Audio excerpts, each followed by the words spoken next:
ಇನ್ಶೂರೆನ್ಸ್ನಲ್ಲಿ ಭಾಳ ಸ್ಪಷ್ಟವಾಗಿ ಕ್ಲಾರಿಟಿ ಇದೆ.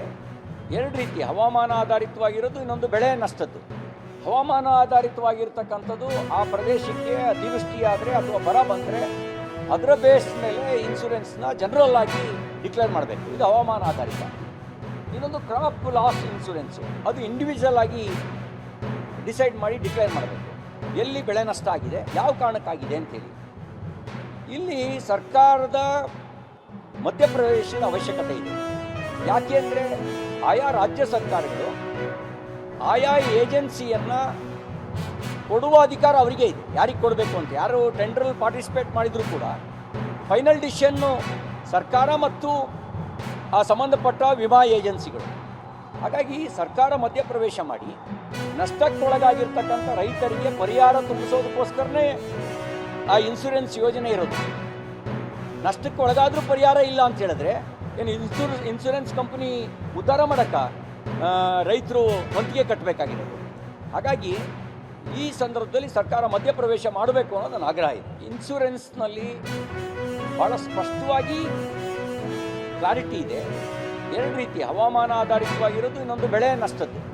ಹವಾಮಾನ ಆಧಾರಿತವಾಗಿರ್ತಕ್ಕಂಥದ್ದು ಆ ಪ್ರದೇಶಕ್ಕೆ ಅತಿವೃಷ್ಟಿ ಆದರೆ ಅಥವಾ ಬರ ಬಂದರೆ ಅದರ ಬೇಸ್ ಮೇಲೆ ಇನ್ಶೂರೆನ್ಸ್ನ ಜನರಲ್ ಆಗಿ ಡಿಕ್ಲೇರ್ ಮಾಡಬೇಕು, ಇದು ಹವಾಮಾನ ಆಧಾರಿತ. ಇನ್ನೊಂದು ಕ್ರಾಪ್ ಲಾಸ್ ಇನ್ಶೂರೆನ್ಸು, ಅದು ಇಂಡಿವಿಜುವಲ್ ಆಗಿ ಡಿಸೈಡ್ ಮಾಡಿ ಡಿಕ್ಲೇರ್ ಮಾಡಬೇಕು, ಎಲ್ಲಿ ಬೆಳೆ ನಷ್ಟ ಆಗಿದೆ, ಯಾವ ಕಾರಣಕ್ಕಾಗಿದೆ ಅಂತೇಳಿ. ಇಲ್ಲಿ ಸರ್ಕಾರದ ಮಧ್ಯಪ್ರವೇಶದ ಅವಶ್ಯಕತೆ ಇದೆ. ಯಾಕೆ ಅಂದರೆ ಆಯಾ ರಾಜ್ಯ ಸರ್ಕಾರಗಳು ಆಯಾ ಏಜೆನ್ಸಿಯನ್ನು ಕೊಡುವ ಅಧಿಕಾರ ಅವರಿಗೆ ಇದೆ, ಯಾರಿಗೆ ಕೊಡಬೇಕು ಅಂತ. ಯಾರು ಟೆಂಡರಲ್ಲಿ ಪಾರ್ಟಿಸಿಪೇಟ್ ಮಾಡಿದರೂ ಕೂಡ ಫೈನಲ್ ಡಿಸಿಷನ್ನು ಸರ್ಕಾರ ಮತ್ತು ಆ ಸಂಬಂಧಪಟ್ಟ ವಿಮಾ ಏಜೆನ್ಸಿಗಳು. ಹಾಗಾಗಿ ಸರ್ಕಾರ ಮಧ್ಯಪ್ರವೇಶ ಮಾಡಿ ನಷ್ಟಕ್ಕೊಳಗಾಗಿರ್ತಕ್ಕಂಥ ರೈತರಿಗೆ ಪರಿಹಾರ ತುಂಬಿಸೋದಕ್ಕೋಸ್ಕರನೇ ಆ ಇನ್ಶೂರೆನ್ಸ್ ಯೋಜನೆ ಇರೋದು. ನಷ್ಟಕ್ಕೊಳಗಾದರೂ ಪರಿಹಾರ ಇಲ್ಲ ಅಂತ ಹೇಳಿದ್ರೆ ಏನು ಇನ್ಶೂರೆನ್ಸ್ ಕಂಪ್ನಿ ಉದ್ಧಾರ ಮಾಡೋಕ್ಕೆ ರೈತರು ವಂತಿಗೆ ಕಟ್ಟಬೇಕಾಗಿರೋದು. ಹಾಗಾಗಿ ಈ ಸಂದರ್ಭದಲ್ಲಿ ಸರ್ಕಾರ ಮಧ್ಯಪ್ರವೇಶ ಮಾಡಬೇಕು ಅನ್ನೋದು ನನ್ನ ಆಗ್ರಹ ಇದೆ. ಇನ್ಶೂರೆನ್ಸ್ನಲ್ಲಿ ಭಾಳ ಸ್ಪಷ್ಟವಾಗಿ ಕ್ಲಾರಿಟಿ ಇದೆ. ಎರಡು ರೀತಿ, ಹವಾಮಾನ ಆಧಾರಿತವಾಗಿರೋದು, ಇನ್ನೊಂದು ಬೆಳೆ ನಷ್ಟದ್ದು. ಹವಾಮಾನ ಆಧಾರಿತವಾಗಿರ್ತಕ್ಕಂಥದ್ದು ಆ ಪ್ರದೇಶಕ್ಕೆ ಅತಿವೃಷ್ಟಿ ಆದರೆ ಅಥವಾ ಬರ ಬಂದರೆ ಅದರ ಬೇಸ್ ಮೇಲೆ ಇನ್ಶೂರೆನ್ಸ್ನ ಜನರಲ್ ಆಗಿ ಡಿಕ್ಲೇರ್ ಮಾಡಬೇಕು, ಇದು ಹವಾಮಾನ ಆಧಾರಿತ. ಇನ್ನೊಂದು ಕ್ರಾಪ್ ಲಾಸ್ ಇನ್ಶೂರೆನ್ಸು, ಅದು ಇಂಡಿವಿಜುವಲ್ ಆಗಿ ಡಿಸೈಡ್ ಮಾಡಿ ಡಿಕ್ಲೇರ್ ಮಾಡಬೇಕು, ಎಲ್ಲಿ ಬೆಳೆ ನಷ್ಟ ಆಗಿದೆ, ಯಾವ ಕಾರಣಕ್ಕಾಗಿದೆ ಅಂತೇಳಿ. ಇಲ್ಲಿ ಸರ್ಕಾರದ ಮಧ್ಯಪ್ರವೇಶದ ಅವಶ್ಯಕತೆ ಇದೆ. ಯಾಕೆ ಅಂದರೆ ಆಯಾ ರಾಜ್ಯ ಸರ್ಕಾರಗಳು ಆಯಾ ಏಜೆನ್ಸಿಯನ್ನು ಕೊಡುವ ಅಧಿಕಾರ ಅವರಿಗೆ ಇದೆ, ಯಾರಿಗೆ ಕೊಡಬೇಕು ಅಂತ. ಯಾರು ಟೆಂಡರಲ್ಲಿ ಪಾರ್ಟಿಸಿಪೇಟ್ ಮಾಡಿದರೂ ಕೂಡ ಫೈನಲ್ ಡಿಸಿಷನ್ನು ಸರ್ಕಾರ ಮತ್ತು ಆ ಸಂಬಂಧಪಟ್ಟ ವಿಮಾ ಏಜೆನ್ಸಿಗಳು. ಹಾಗಾಗಿ ಸರ್ಕಾರ ಮಧ್ಯಪ್ರವೇಶ ಮಾಡಿ ನಷ್ಟಕ್ಕೊಳಗಾಗಿರ್ತಕ್ಕಂಥ ರೈತರಿಗೆ ಪರಿಹಾರ ತುಂಬಿಸೋದಕ್ಕೋಸ್ಕರನೇ ಆ ಇನ್ಶೂರೆನ್ಸ್ ಯೋಜನೆ ಇರೋದು. ನಷ್ಟಕ್ಕೊಳಗಾದರೂ ಪರಿಹಾರ ಇಲ್ಲ ಅಂತ ಹೇಳಿದ್ರೆ ಏನು ಇನ್ಶೂರೆನ್ಸ್ ಕಂಪ್ನಿ ಉದ್ಧಾರ ಮಾಡೋಕ್ಕೆ ರೈತರು ವಂತಿಗೆ ಕಟ್ಟಬೇಕಾಗಿರೋದು. ಹಾಗಾಗಿ ನಮ್ಮ ನೀರು ನಮ್ಮ ಹಕ್ಕು ಅಂತ ಪಾದಯಾತ್ರೆ ಮಾಡಿದ್ರು ಮುಖ್ಯಮಂತ್ರಿಗಳು. ಇವತ್ತು ನಮ್ಮನ್ನ ಒಳನಾಡಿನಲ್ಲಿರುವಂಥ ಜಲಾಶಯಗಳಿಗೆ ನೀವು ಒಂದು ಹನಿ ನೀರನ್ನು ಹೊರಗಡೆ ಬಿಟ್ಟಿಲ್ಲ,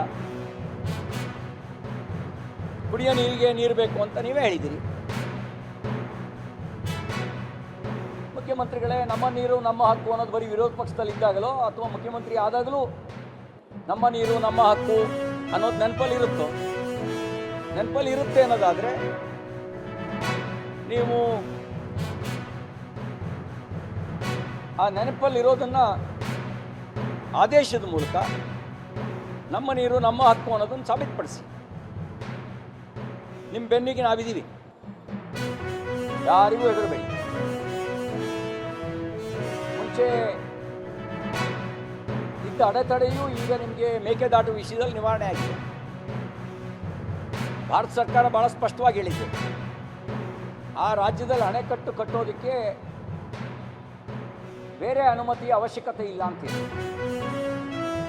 ಹಾಗಾಗಿ ನೀವು ಕರ್ನಾಟಕ ಸರ್ಕಾರವೇ ಉಚಿತ ನಿರ್ಣಯ ತಗೊಳ್ಬೋದು. ಈಗ ಬೇಕಾಗಿರೋದು ಕೇವಲ ಇಚ್ಛಾಶಕ್ತಿ ಮಾತ್ರ. ಪಾದಯಾತ್ರೆ ಮಾಡಿದ್ರಿ, ನಿಮ್ಮ ಸರ್ಕಾರ ಬಂತು, ಸರ್ಕಾರ ಬಂದು ನೀವು ಉಪಮುಖ್ಯಮಂತ್ರಿ ಆದ್ರಿ, ಈಗ ನೀವೇ ಮುಖ್ಯಮಂತ್ರಿ ಆಗಿದ್ದೀರಿ. ನಿಮ್ಗೆ ಅನುಕೂಲ ಆಗೋ ರೀತಿಯಲ್ಲೇ ಕೇಂದ್ರ ಸರ್ಕಾರ ಹೇಳಿಕೆ ಕೊಟ್ಬಿಟ್ಟಿದೆ ಸಂಸತ್ನಲ್ಲಿ. ಇನ್ಯಾಕೆ ತಡ? ಬೇರೆಯವ್ರಿಗೆ ಬೆಟ್ ಮಾಡಿ ತೋರಿಸೋ ಅವಶ್ಯಕತೆನೇ ಇಲ್ಲ. ಈಗ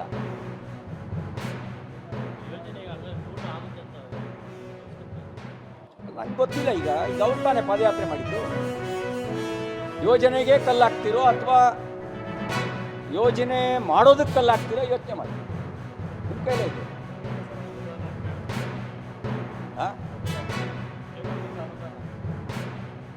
ಬಜೆಟ್ನಲ್ಲಿ ಫಸ್ಟ್ ದುಡ್ಡಿಡ್ರಿ ರಾಜ್ಯದಲ್ಲಿ. ಒಂದು ಗಾದೆ ಮಾತಿದೆಯಲ್ಲ, ಅದಕ್ಕೇನೋ ಒಂದು ಪಿಳ್ಳೆನವ ಅಂತೀವಿ. ಆ ಪಿಳ್ಳೆನವ ಯಾಕೆ? ಆ ಪಿಳ್ಳೆನವ ಬೇಡ. ನೀವು ಪಾದಯಾತ್ರೆ ಮಾಡಬೇಕಾದ್ರೆ ಕೇಂದ್ರದ ಅನುದಾನ ನಂಬಿಕೊಂಡು ಪಾದಯಾತ್ರೆ ಮಾಡಿದ್ರಾ? ಜನರಿಗೆ ಭರವಸೆ ಕೊಡಬೇಕಾದ್ರೆ, ನಿಮ್ಮ ಪಕ್ಷದ ಪ್ರಣಾಳಿಕೆಯಲ್ಲಿ ಭರವಸೆ ಕೊಡಬೇಕಾದ್ರೆ ಕೇಂದ್ರ ಅನುದಾನ ಕೊಟ್ಟರೆ ಮಾಡ್ತೀವಿ ಅಂತ ಕಾಣಿಸಿದ್ರಾ? ಅದು ಯಾವುದೂ ಕಾಣಿಸಿರ್ಲಿಲ್ಲ. ಈಗ ಯಾಕೆ ಪಿಳ್ಳೆನವ?